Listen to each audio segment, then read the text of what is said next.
Please do subscribe to Prajabheri News Channel.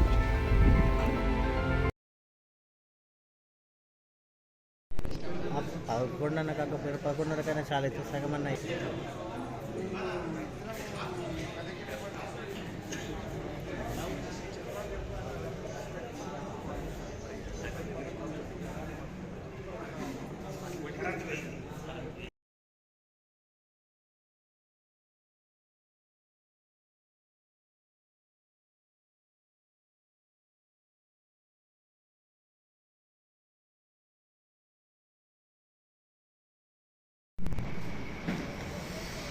పంతొమ్మిది 1977 నుంచి 1984 వరకు పీడిఎస్యుకి వైభవోజ్వల శకం అది. నేను పీడిఎస్యు కాదు అంటే సిగ్గుపడేటటువంటి పరిస్థితి ప్రతి విద్యార్థికి ఉండేది ఉస్మానియా యూనివర్సిటీలో, తెలంగాణ కాలేజీల్లో కూడా. కాబట్టి పీడిఎస్యుతో ఏకీభావం ఉన్నా లేకున్నా కానీ నేను పీడిఎస్యు అని ప్రతి విద్యార్థి ఆ రోజుల్లో గర్వంగా చెప్పుకునేవాడు. ఆ కాలానికి చెందిన వాళ్ళం నేను, ముత్యమోను. 1977లోనే ఎమర్జెన్సీ ఎత్తేశారు. ఎమర్జెన్సీ ఎత్తివేసిన తర్వాత జంపాల చంద్రశేఖర్ ప్రసాద్ని చంపిన ఈ వ్యవస్థ మీద ఎంత కసిగా ఉండేవాళ్ళంటే విద్యార్థులంతా అందరము పీడిఎస్సిలో చేరదాం, ఈ ప్రభుత్వాన్ని మెడలు వంచుదాం అనే రకంగా విద్యార్థుల్లో చైతన్యం వెళ్ళి విరుస్తూ ఉండేది. అట్లాంటి కాలానికి చెందిన వాళ్ళం నేను, ముత్యము. 1977లో 77-78లో ముత్యం ఉస్మానియా యూనివర్సిటీకి వచ్చాడు. ఉస్మానియా యూనివర్సిటీకి వచ్చే నాటికి ముత్యం ఇట్లా ఉండేవాడు, తెల్ల కాగితంలాగా. ఏ రాజకీయ అభిప్రాయాలకి ఆయన అప్పటికి ప్రభావితం కాలేదు. కానీ ఉస్మానియాలో జరుగుతున్నటువంటి విప్లవ ప్రయోగాలు అయితేనే వాటితోటి ప్రభావితుడయ్యాడు. పీడిఎస్యులోకి వచ్చాడు. అతను ఉస్మానియా యూనివర్సిటీకి వచ్చే నాటికి నేను, వినాయక్ మా గ్రాడ్యుయేషన్ చివరి రోజుల్లో ఉన్నాం. ఆ గ్రాడ్యుయేషన్ చివరి రోజుల్లో ఉన్నప్పుడు తను సర్దార్ పటేల్ కాలేజీ, నాది city college, government city college. విద్యార్థులని ఆర్గనైజ్ చేయటంలో అప్పుడే మాకు ముత్యం సహకరిస్తూ వస్తున్నాడు. ఎమర్జెన్సీ తీసివేసిన వెంటనే ఎలక్షన్లు ప్రకటించింది ప్రభుత్వం. ఆ ఎలక్షన్లలో పాతపట్నం నియోజకవర్గం నుంచి వారణాసి నారాయణరావు అనే కార్యకర్తని పార్టీ అభ్యర్థిగా నిలిపింది. సత్తుపల్లిలో జలగం వెంకటరావు మీద కాళోజీ నారాయణరావు గారు పోటీ చేస్తున్నాడు. ఆ మొత్తం ఎలక్షన్ యంత్రాంగం మొత్తానికి మన కామ్రేడ్ వేములపల్లి వెంకటరామయ్య గారు ఇన్ఛార్జి. మా అందరికీ ఉండేది సత్తుపల్లి పోవాలి, ఎందుకంటే వీడే కదా జంపాలను చంపించింది, ఈ జలగం వెంకటరావు కదా, వాడికి వ్యతిరేకంగా పోయి పనిచేద్దాము అని. కానీ ఉస్మానియా కమిటీ నన్ను, వినాయక్ రెడ్డిని, తుల రాజేందర్ని, సురేందర్ రెడ్డిని, ఇంకో వెంకటరాజం అనే 5గురిని శ్రీకాకుళం పంపింది. అట్లా శ్రీకాకుళం వెళ్ళిన, ఉస్మానియా నుంచి శ్రీకాకుళం వెళ్ళినటువంటి తొలి బ్యాచ్ మాది. శ్రీకాకుళం నుంచి తిరిగి వచ్చిన తర్వాత అక్కడి పోరాట ప్రాంతపు కథలని, ఆ ఘటనలని కొన్ని అక్కడ పోరాట ప్రాంత కార్యకర్తలు మాకు చెప్పారు.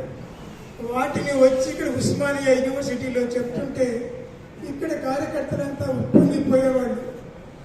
ఆ ఉప్పొంగిపోయే కార్యక్రమంలోనే ముత్యం బుర్రలో శ్రీకాకుళం నాటుకుంది.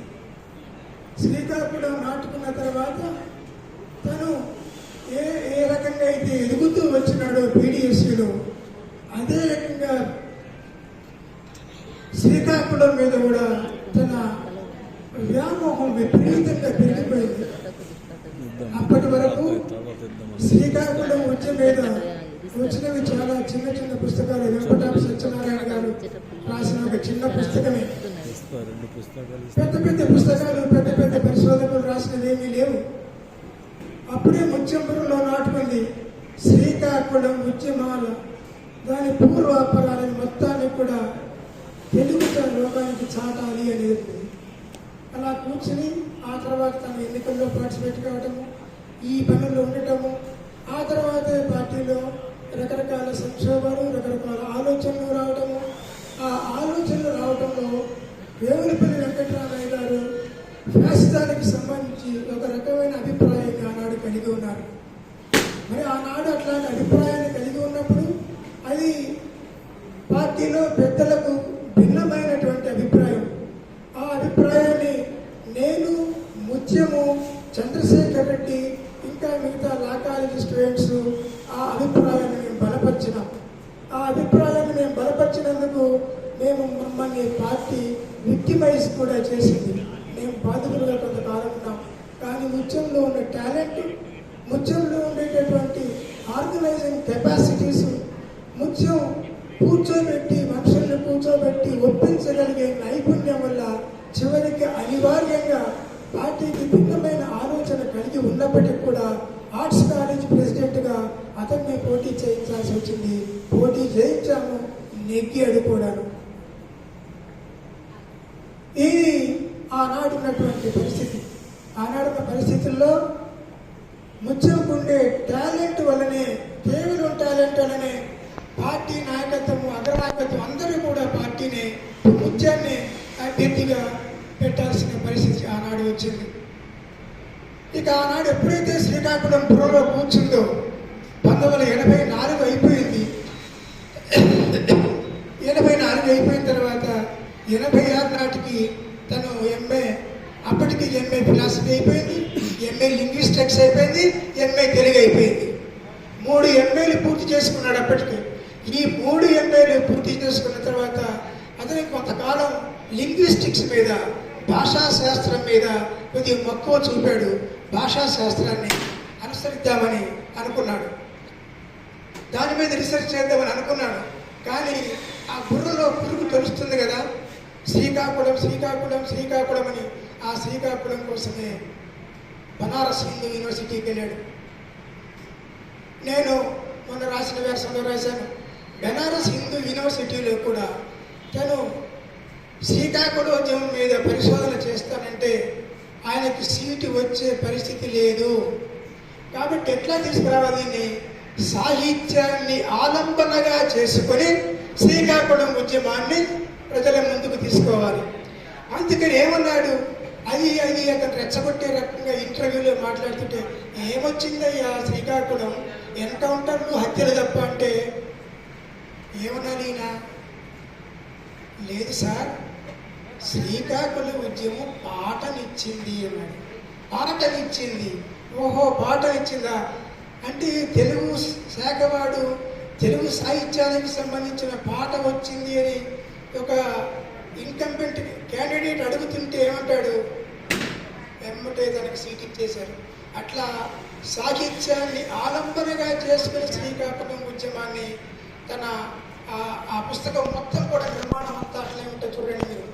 అదే డాక్టోరల్ థీసిస్, శ్రీకాకుళం ఉద్యమం సాహిత్యంపై వేసిన ప్రభావం ఏంటి, ఆ తర్వాత వచ్చిన సాహిత్యం పాటను ఎట్లా ఆలంబనగా చేసుకుంది, పాటని ఆలంబనగా చేసుకుని ఉద్యమాలు ఎట్లా వచ్చినాయి. ఈ పాటలో ఈ పని చేస్తూ ఉన్నప్పుడే ఉస్మానియా యూనివర్సిటీలో కళారంగం మీద ఒక భిన్నమైనటువంటి ఆచరణ కూడా జరుగుతుంది. అది భిన్నమైనటువంటి ప్రాక్టీస్, అది జననాట్య మండలికి భిన్నమైన ప్రాక్టీస్. ఈ జననాట్య మండలికి భిన్నమైన ప్రాక్టీస్లో నేను భాగస్వామిని అరుణోదయలు. సో ముచ్చంతో అన్నాను, అరే మనం ఎన్ని చేస్తున్నాం కదా, ఈ అరుణోదయకి వ్యవస్థాపకులు కానూరి వెంకటేశ్వరరావు గారు. తెలంగాణ సాయుధ పోరాటం నుంచి నక్సలరీ పోరాటం దాకా ఉన్నటువంటి కళారంగంలో మిగిలి ఉన్న ఒకే ఒక్క వ్యక్తి కానూరి వెంకటేశ్వరరావు గారు. ఇంకొకడు లేరు, ఆంధ్రదేశంలో ఇంకొక వ్యక్తి లేడు. మరి అట్లాంటి వ్యక్తి అటు క్లాసికల్ మ్యూజిక్లోను, ఇటు జానపద సాహిత్యంలోనూ దిట్ట. ఇటు జానపదంలోనూ పాటలు రాశాడు, నృత్యాలు రాశాడు, అటు క్లాసికల్లోనూ బుర్రకథలు, హరికథలు రాశాడు. మరి ఈయన దగ్గరకు వచ్చినంత పేరు రాలేదు. ఒక అన్సంగ్ హీరోగా ఈయన ఉంచేద్దామా? వద్దు. ఈయన ప్రపంచానికి తెలవాలి. ఈ ప్రయోగం ఒక భిన్నమైన ప్రయోగం. రాజకీయాల్లో ఎట్లయితే ఒక భిన్నమైన ప్రయోగం రాడికల్స్కి భిన్నంగా జరిగిందో, కళారంగంలో జరిగిన భిన్నమైన ప్రయోగం కూడా ప్రపంచానికి తెలవాలి అంటే ఆయన చేసిన కృషిని మనం సెల్లిరాడి మీదకి ఎక్కించాలి, పుస్తకం రాయడం కాదు. ఏమంటే దానికి తగిన ఏర్పాట్లు, ఆ టెక్నికల్ ఆస్పెక్ట్స్ అన్నీ ఏతున్నాయో ఆ టెక్నికల్ టీంనంతా తయారు చేసుకుని కాంతగారి మీద, కానూరు తాతగారి మీద ఒక అద్భుతమైనటువంటి డాక్యుమెంటరీ తీశారు. అదే జనజీవన గానం. దానికి ఇంగ్లీష్ టైటిల్స్ అన్నీ, అది తెలుగులోనే ఉండడానికి వీల్లేదు. మొత్తం ప్రపంచం చూడాలి దీన్ని.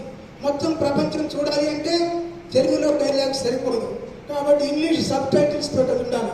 కాబట్టి కూర్చున్నాం ఇంట్లో, మొత్తం ఇంగ్లీష్ సబ్ టైటిల్స్ అన్నీ, ప్రతి డైలాగ్కి, ప్రతి మాటకి ఇంగ్లీష్ సబ్ టైటిల్స్తో దాన్ని తయారు చేశాం. ఇంగ్లీష్ సబ్ టైటిల్స్ వచ్చిన తర్వాత, బయటకు వచ్చిన తర్వాత ఎంత అద్భుతమైనటువంటిది. ఆ తర్వాతనే వేరే వాళ్ళు అట్లా డాక్యుమెంటరీస్ తీయటం కోసం వెళ్ళారు. ఇంకా ముత్యం పరిశోధన అయిపోయింది. అక్కడికి వెళ్తున్నాడు, డాక్టర్లు తీసుకొచ్చింది. కానీ అక్కడికి వెళ్ళినప్పుడు, శ్రీకాకుళానికి వెళ్ళినప్పుడు ఒకటి అర్థమైంది ఏంటంటే, శ్రీకాకుళం 1969-70 నాటి పోరాటం ఏదైతుందో ఆ పోరాటం అకస్మాత్తుగా పుట్టుకొచ్చింది కాదు. దాని వెనుక అనేక సంఘ సంస్కరణ ఉద్యమాలు జరిగాయి. అక్కడ ఆ సంఘ సంస్కరణల ఉద్యమాలతో పాటు రైతు ఉద్యమాలు జరిగినాయి, ప్రశాంతంగా జరిగిన రైతు ఉద్యమాలు జరిగినాయి, తిరుగుబాటు ఆయుధాలతో తిరగబడ్డటువంటి రైతు ఉద్యమాలు జరిగినాయి. ఈ ఉద్యమాలన్నింటినీ కూడా చదివిన తర్వాతనే వాళ్ళన్నింటినీ కూడా కొంత సమాచారం వాటికి వస్తూ ఉంది. లేదు, ఈ సమాచారాన్ని మొత్తంగా సమగ్రంగా చేస్తే శ్రీకాకుళ పోరాటానికి వెనక ఏం జరిగింది? బంకుపల్లి మల్లయ్య శాస్త్రి అనేట ఆయన సంఘ సంస్కర్త. ఆ సంఘ సంస్కర్త చేసినటువంటి సంఘ సంస్కరణ కార్యక్రమాలు కూడా ప్రజా ఉద్యమాల వ్యాప్తికి, పుట్టుకకు కారణమయ్యాయి. ఎట్లయితే గురజాట కార్యక్రమాలు, ఎట్లయితే వీరేశలింగం కార్యక్రమాలు ఆంధ్ర రాష్ట్రంలో, బసవన్న కార్యక్రమాలు కర్ణాటకలో, నారాయణ గురు కార్యక్రమాలు మలయాళీ కేరళలో ఎట్లయితే ప్రజా ఉద్యమాలకి భూతమిచ్చే రకంగా పనిచేసినాయో, శ్రీకాకుళంలో బంకుపల్లి మల్లయ్య శాస్త్రి ఎప్పుడైనా 1876లో పుట్టి 1946లో గిట్టినటువంటి ఆయన. ఆనాటికే ఆయన విధవా వివాహం శాస్త్ర సమ్మతమే అని శాస్త్రాల సహితంగా నిరూపించి, తనకు ప్రాంతాలతో కూడా ఎలాంటి విభేదము లేదని చెప్పి విధవరాండైనటువంటి తన కూతుర్ని తెలంగాణలో మనిషికిచ్చి పెళ్లి చేసినటువంటి ఒక గొప్ప సంఘ సంస్కర్త ఆయన. బ్రాహ్మడు. అట్లాంటి సంఘ సంస్కర్తల ఎట్లా పనిచేసినాయని చెప్పి ఆ తర్వాత రైతు ఉద్యమాలను లీడ్ చేసిన వాళ్ళెవరు, ఆ తర్వాత కార్మికోద్యమాలను లీడ్ చేసిన వాళ్ళెవరు, కార్మికోద్యమాన్ని, రైతు ఉద్యమాన్ని కూడా లీడ్ చేసింది ఇద్దరు బ్రాహ్మణులు, పుల్లెల శ్యామసుందరరావు, గంటి రాజేశ్వరరావు అనేటి వాళ్ళు. వీళ్ళు ఉద్యాన ప్రాంతం వాళ్ళు, రైతు పోరాటాలని నడిపిన వాళ్ళు. 27 సంవత్సరాల వయసులో ఎమ్మెల్యేగా, మద్రాసు అసెంబ్లీకి ఎమ్మెల్యేగా గెలిచిన పుల్లెల శ్యామసుందరరావు. ముత్యం పరిశోధనలో ఒకటి బయటపడింది ఏంటంటే, ఎన్జి రంగ, గోగినేని రంగ రైతు ఉద్యమానికి ద్రోహం చేసినప్పుడు శ్రీకాకుళం ప్రాంతంలో దాన్ని నిలబెట్టిన వాళ్ళు కమ్యూనిస్టులు. ముందు ఎన్జి రంగ కమ్యూనిస్టులతో పాటు బాగానే పనిచేశాడు. కానీ తర్వాత ఎప్పుడైతే వీళ్ళ ప్రభావం పెరుగుతూ వస్తుందో దాన్ని వదిలేసేసాడు. అప్పుడు ఆ రైతు ఉద్యమాన్ని పుల్లెల శ్యామసుందరరావు అట్లాంటి కార్యకర్తలు దాన్ని నిలబెట్టారు. ఆ తర్వాత గంటి రాజేశ్వరరావు, ఆయన కమ్యూనిస్టు బ్రాహ్మడు, వాళ్ళ నాన్న దివాను, బారువా దివాను, అయినా కానీ తండ్రికి వ్యతిరేకంగా పోరాడాడు. ఈ భూస్వామికి వ్యతిరేకంగా పోరాడం కానీ అతను నా నిలబడ్డప్పుడు ధైర్యంలో చెప్పేవాడు. అంత ధైర్య సాహసి. పాకి పరివాళ్ళలో ఇళ్లలో ఉన్నాడు. పాకి పరివాళ్ళను ఆర్గనైజ్ చేశాడు విజయనగరంలో. ఎవరు చేయగలరండి? ఒక్క కమ్యూనిస్టు మాత్రమే ఆ పని చేయగలరు. ముఖ్యం ఎస్టాబ్లిష్ చేయదలుచుకుంది వాడు బ్రాహ్మణ, కమ్మవాడ, వెలమాడ కాదు, వాడు కమ్యూనిస్టా? అవును, కమ్యూనిస్ట్ అయితే బాకీ పనివాడని కూడా ఆర్గనైజ్ చేస్తాడు. బాకీ పనివాడల్లో తింటాడు, బాకీ పనివాళ్ళ ఇళ్లలోనే ఉంటాడు. అది ఒక కమ్యూనిస్టుకు మాత్రమే సాధ్యమవుతుంది అని ఎస్టాబ్లిష్ చేయటం. పైగా తొలి రోజుల్లో మరి మార్క్సిజాన్ని అందుకున్న వాళ్ళు ఎక్కడైనా ఏ సమాజంలో అయినా కానీ తొలి రోజుల్లో అందుకునేది ఎవరైతే కాస్త ఉన్నత వర్ణాల వారో వర్గాల వారు ఉన్నారో అట్లాంటి వాళ్ళు అందుకోగలరు. లెక్కనవరానో లేనినో ఎందుకు మొదట అందుకోగలిగే విషయాలు వాళ్ళకి బాగా చదువు ఉంది, ఆర్థికంగా ఉన్న కుటుంబాలు, ఇతర విషయాలు కూడా చదువుకోగలిగే అవకాశము, టైము ఉంది వాళ్ళకి, కాబట్టి వాళ్ళు చేయగలిగారు. అలాగే ఇక్కడ కూడా మార్క్సిజం ఎప్పుడైతే మార్క్సిజం పవనాలు ఇక్కడ వీస్తున్నాయో ఆ పవనాలకు ప్రభావితమైన వాళ్ళు మొట్టమొదటి కమ్యూనిస్టులు ప్రభావితం కావాలంటే వాడికి దాన్ని అర్థం చేసుకునేటువంటి శక్తి సామర్థ్యం కూడా ఉండాలి. ఎవరికి ఉండగలుగుతున్న శక్తి సామర్థ్యం బ్రాహ్మణులకి ఉంటుంది సహజంగానే, అది తప్పేం కాదు. కానీ వాళ్ళు ఆ తర్వాత బ్రాహ్మణులుగానే మిగిలారా? మొత్తం డీక్లాసిఫై అయిపోయి చివరికి బాకీ వాళ్ళతో కూడా కలవగలిగినటువంటి ఆ తెగువ తెంపరితనం ఎవరికి వస్తుంది? కేవలం కమ్యూనిస్టు మాత్రమే. ఇదే విషయాన్ని ముఖ్యం ఎస్టాబ్లిష్ చేశారు. ఇంకెవరు ఈ పని చేయలేరు. వీటన్నిటి ప్రభావం 1969-70 శ్రీకాకుళం సాయుధ పోరాటానికి భూమికగా పనిచేసినాయి అనే విషయాన్ని, అంటే ఒక విషయం ఏది కూడా ప్రపంచంలో అచలంగా ఉండదు. నిరంతరం చలనంలో ఉంటుంది. ఆ నిరంతర చలనంలో ఒక ఫినామినా ఇంకొక ఫినామినా పెనవేసుకుని ఉంటుంది. వీటన్నిటినీ ముందుకు తీసుకుపోతుంది. ఒకదాని ప్రభావం ఇంకో దాని మీద ఉంటుంది అనేటువంటి ఆ శాస్త్రీయ సూత్రం ఏదైతుందో ఆ శాస్త్రీయ సూత్రం సమాజంలో ఎట్లా వర్తించిందో, ఎట్లా అన్వయమైందో శ్రీకాకుళం ఉద్యమంలో తను చూపించాడు. ఆ తర్వాత కేవలం శ్రీకాకుళంలో మాత్రమే పరిమితం కాదా, తను పుట్టిన తెలంగాణ. ఈ తెలంగాణలో 2 ప్రధానమైన అంశాలు ఉన్నాయి. ఒకటి కళలు, సంస్కృతి, తెలంగాణ పల్లె సంస్కృతి. ఆ తెలంగాణ పల్లె సంస్కృతి ఎట్లా ఉంటుందనేది తను సంపాదకుడిగా ఉండి తన శిష్యుల చేత అనేక ప్రాంతాలకు తిరిగి దాన్ని రికార్డు చేయించాడు. దక్కలి కులానికి ఎట్లుంటుంది, మాదిగ కులానికి ఎట్లా ఉంటుంది, ఈ ఉత్పత్తి కులాలు ఏవైతే ఉన్నాయో ఈ ఉత్పత్తి కులాలన్నింటికి మధ్య వాళ్ళ సంస్కృతి ఎట్లా ఉంటుంది, పల్లెల్లో ఉన్న వాళ్ళు ఎవరు, వాళ్ళే కార్మికులు, వాళ్ళే నిర్దిష్టమైన కులాలకు చెందినవాడు కూడా. ఈ మాదిగ కులానికన్నా ఇంకా చిన్న కులానికి చెంది వాళ్ళ మీద ఆశ్రిత కులంగా ఉన్నటువంటి దక్కలి కులానికి చెందిన చింతూరు ఎల్లమ్మ ఆమె జీవితాన్ని తీసుకురాచాడు. ఎందుకు? అప్పటికి జాంబ పురాణం పేరుతోటి మొత్తం ఒక ఈ అష్టాదశ పురాణాలు ఏదైతే మనం చెప్పుకుంటామో ఈ అష్టాదశ పురాణాలకు భిన్నమైనటువంటి పూర్తిగా ప్రత్యామ్నాయమైనటువంటి భావజాలాన్ని వేసేటటువంటిదే జాంబ పురాణం. ఆ జాంబ పురాణం చెప్పేది ఎవరు? దక్కలి వాళ్ళైన చిందు కులస్తులు. ఆ చిందు కులస్తులో అగ్రగామి చిందు ఎల్లమ్మ. ఆ చిందు ఎల్లమ్మ జీవితాన్ని రికార్డు చేశాడు. 2 పుస్తకాలు రాశాడు. ఒకటి ఆంగ్లేతర ఆత్మకథ చెప్పుకున్నట్టు, ఒకటి వీళ్ళ పరిశోధనతో తెచ్చింది ఒకటి. ఇది చాలా కీలకమైనటువంటిది. తెలంగాణ అంటే మట్టి మనుషులు ఎక్కడ ఉంటారు, మట్టి మనుషుల్లో నుంచి విప్లవాలు వస్తాయి, మట్టి మనుషుల్లో నుంచి సాంస్కృతికంగా సామాజికంగా మార్పులు వస్తాయి.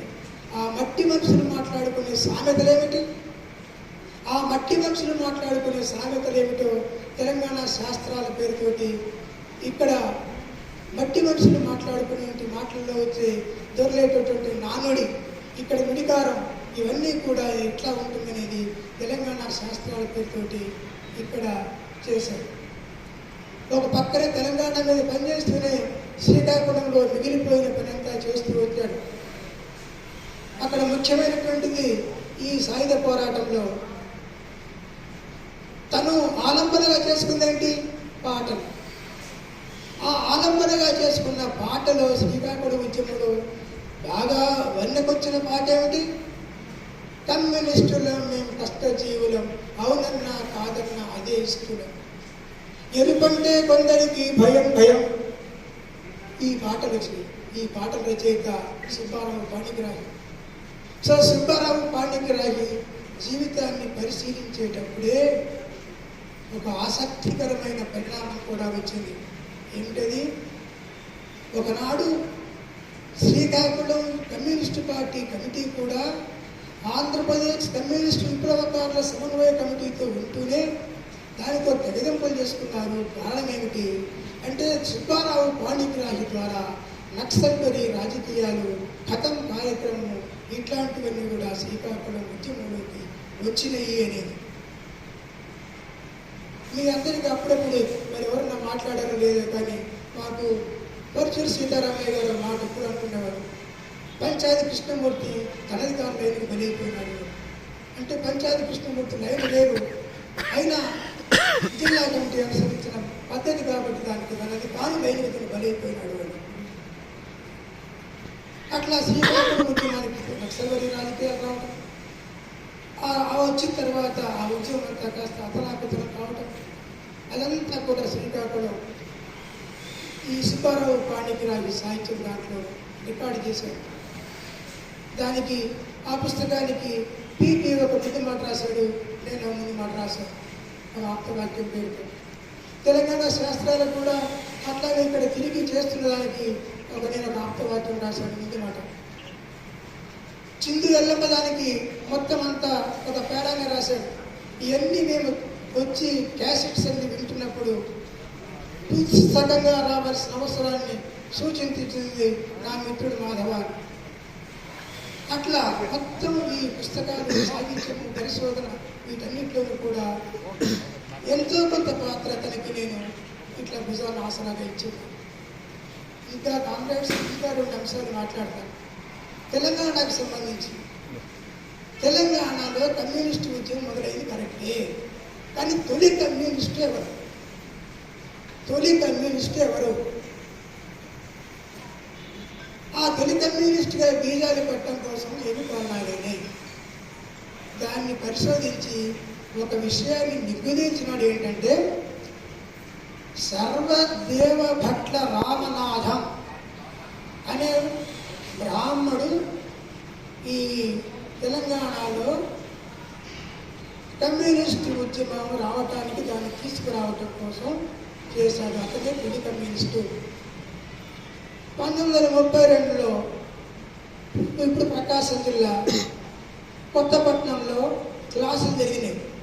ఆ క్లాసులకు అటెండ్ అయిన మొట్టమొదటి తెలంగాణ నుంచి అటెండ్ అయిన ఏకైక వ్యక్తి సర్వదేవర రామనాథం, సర్వదేవ భట్ల రామనాథం. ఈ పుస్తకం ఎక్కడ కన్ఫర్మ్ అయింది, మొన్న ఈ మధ్య మీరు చూసుంటారు, ఇందూరు గాయాల పేరుతోటి గోపరాజు నాగేశ్వరరావు రెగ్యులర్గా ఒక 102 ఎపిసోడ్స్ రాశారు. ఆ 102 ఎపిసోడ్స్లో ఆయన అన్నాప్రగడ కామేశ్వరరావు గారి నుంచి రాశారు. ఆ అన్నాప్రగడ కామేశ్వరరావు ఆయనకు మేనమామ. ఈ Annapragada Kameswararao Bhagat Singh, Hindustan socialist republican association republican ఆర్మీకి సాయుధ శిక్షణ ఇచ్చిన రిటైర్డ్ మిలిటరీ వ్యక్తి. అతని మేనల్లుడు రాసిన దాంట్లో ఈ మాట రాశారు. 1932 కొత్తపట్నంలో జరిగినటువంటి కమ్యూనిస్ట్ పార్టీ క్లాసులని అన్నా ప్రగడ కామేశ్వరరావు గారు ఆర్గనైజ్ చేశారు. దానికి తెలంగాణ నుంచి సర్వదేవ పట్ల రామనాథం హాజరయ్యాడు అని తన మేనమామ చెప్పినట్లుగా రాశాడు. ఈ రెండు విషయాలు ఒకసారి కన్ఫర్మ్ అయిన తర్వాత ఆ ముత్యంగాడి సంతోషం చూడాలి. ఆహాహా, ఈ సంతోషపడ్డాయి. అన్నాన్నే చేసింది పై పరిశీలన కాదు, ఎంతో లోటుకెళ్ళి ఆ విషయాన్ని కుదిర్చాను నేను. ఇది కన్ఫర్మ్ అయింది. ఎంత సంతోషపడ్డాడో అసలు చెప్పలేదు. తర్వాత గ్రామాల ఉద్యమ ప్రాంతాల చరిత్రకు వచ్చినప్పుడు తన సొంత గ్రామం బాచన్నపల్లిని గురించి మిత్రుడు స్వయం ప్రకాష్తో కలిపి అనేక మంది ఇంటర్వ్యూలు, గ్రామంలో వచ్చిన ఆర్థిక మార్పులు, సాంస్కృతిక మార్పులు, ప్రపంచీకరణ ప్రభావము, ఇవన్నీ కూడా దాంట్లోకి వచ్చినాయి.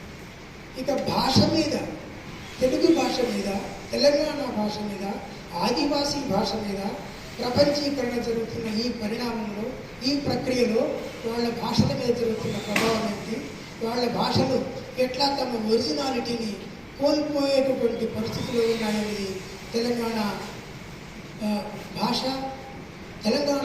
తెలుగు భాష, ఆదివాసీ భాష ప్రపంచీకరణ నేపథ్యంలో అని రాసినట్టు. తర్వాత రెండోది ఇంకొక అంశం, ఒకరు కడిమి వదిలేస్తాను. అది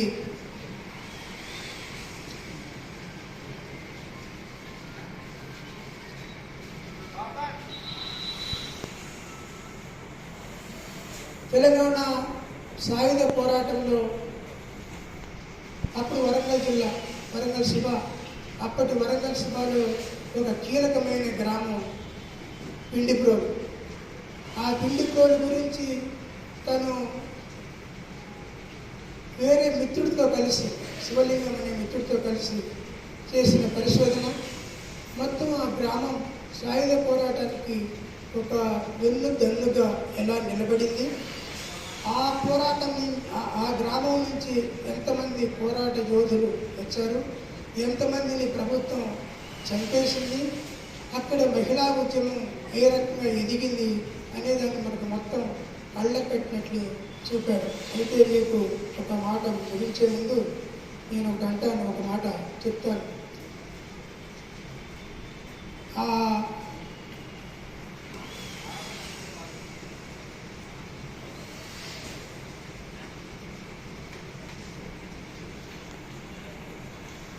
ఒకటి 2022లో ఈ ముగ్గురు ఒక్కరే, అంటే శ్రీకాకుళం పోరాటానికి ముందు ఆ ఉద్యమంలో పెరగటం కోసం ఎవరైతే భూమిని తయారు చేస్తారో వాళ్ళలో మార్పు పద్మనాభం, గానుగుల కరుణాచారి, బెంతాళం గవరయ్య, వీరు ముగ్గురు విడివిడిగా రాయటం కాకుండా ఆ పుస్తకానికి పెట్టిన హెడ్డింగ్ ఏంటంటే ఆ ముగ్గురు ఒక్కరే.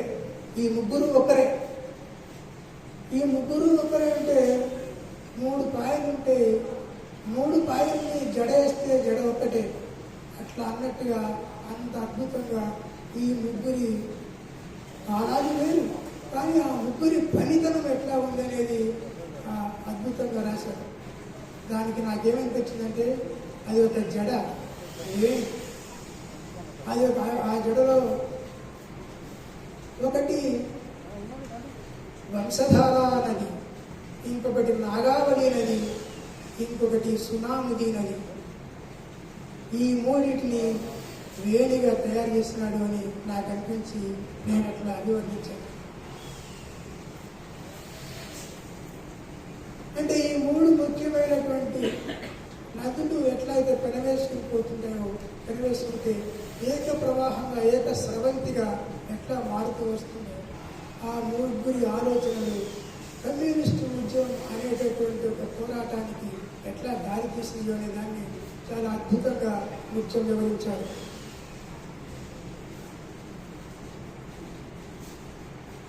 ఇంకొక విషయం నేను తడిమేసి నాయకులకు వదిలేస్తాను. రేపు 2022లో ముత్యం కొన్ని మాటలు రాసుకున్నాడు, అవి మీకు చదివిస్తాను. ఈ మాటలు మీకు ఈ ముగ్గురు ఒక్కరే అనే పుస్తకంలో కనిపిస్తాయి. జీవితం ముగియనుందేమోనని ఎవరెవరి నుంచి ఏమేమి తీసుకున్నామో వాళ్ళకు పెళ్ళైనా అప్పచెప్పాలని, రుణం తీర్చుకోవాలనుకుంటున్నాను అనే దశకు నేను వచ్చేసాను అని రాసుకున్నాడు. 2022 నాటికే తను అనారోగ్యం పాలైపోయి ఈ అనారోగ్యం నుంచి బయటపడటం అసాధ్యము అని తనకు తను కన్విన్స్ అయిపోయినాడు అన్నారు. అయితే 2024 జూన్ నుంచి నాకు ఆశ కలిగింది. కొత్త రకమైన ప్రత్యామ్నాయ వైద్యానికి వెళ్ళినప్పుడు ఆ ప్రత్యామ్నాయ వైద్యం ఏమైనా కాస్త తేటపరుస్తుందేమో, కళ్ళ ముత్యానికి మాట వస్తుందేమో, ఇంకా అన్ఫినిష్డ్ వర్క్ ఏమన్నా ఉంటే దాన్ని కూడా పూర్తి చేస్తాడేమోలే అనుకున్నాము. కానీ ప్రకృతి మనకన్నా బలీయమైంది.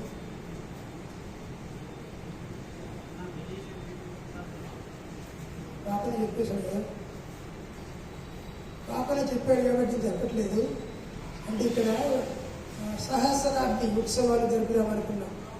1999 డిసెంబర్ 31 తోటి ఆ సహస్రాబ్ది 1000 ఏళ్ల కాలం ముగిసిపోతుంది. కొత్తగా 1000 ఏళ్ల కాలం ప్రారంభమవుతుంది.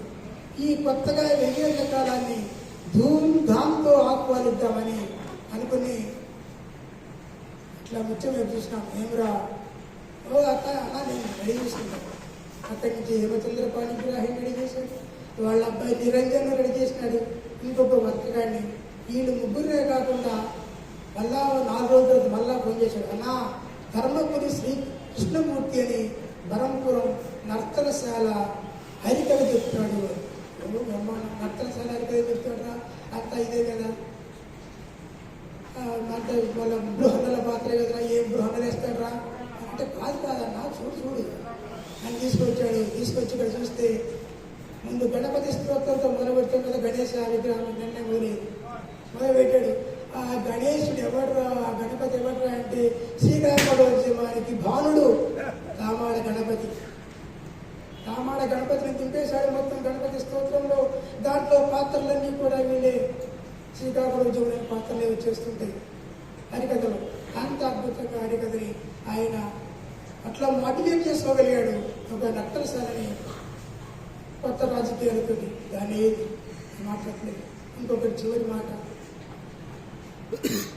పిండి కోళ్ళకు సంబంధించి చరిత్ర రాస్తున్నప్పుడు దానికి ముందు మాట కామ్రేడ్ డివికే గారు రాశారు. మొత్తం దాని చరిత్ర అంతా రాసి ఇదంతా కూడా ముత్యం వెలికి తీసిన పరిశోధనలో వచ్చింది అనేది ఎక్కడో ముందు మాటలో ఎక్కడో అక్కడెక్కడో వాటి వితర్కిస్తూనో లేదా అట్టి కొటేషన్స్ అన్కోట్ పేరుతో చేస్తుంటాం. అది సహజమైన పద్ధతి. ఏదో క్యాజువల్గా ముత్యం చాలా కష్టపడ్డాడు తీసుకుని అయిపోయిన తర్వాత చివరికి ఒక మాట రాశారు. ఏమన్నారంటే రవెన్న రాజకీయ వారసత్వం, రవెన్న గారి సొంత ఊరు పిండికోడు. రవెన్న రాజకీయ వారసత్వం కొనసాగింపుగానే ప్రస్తుత సిపిఎంఎల్ ప్రజాపంజా పార్టీ ఆవిర్భవించింది అని సరిగ్గా నేను పుట్టినరోజు నాడే రాశాను. 4th March 2022 నాడు. సో మరి నిజమా కాదా ఏమిటి అనేది మన నాయకులకు వదిలేసి నేను మీ నుంచి సెలవు తీసుకుంటాను. ముత్యాన్ని మీ ముందు సమగ్రంగా నిలపగలిగాను అనే నమ్మకంతో విశ్రాంతి తీసుకుంటాను.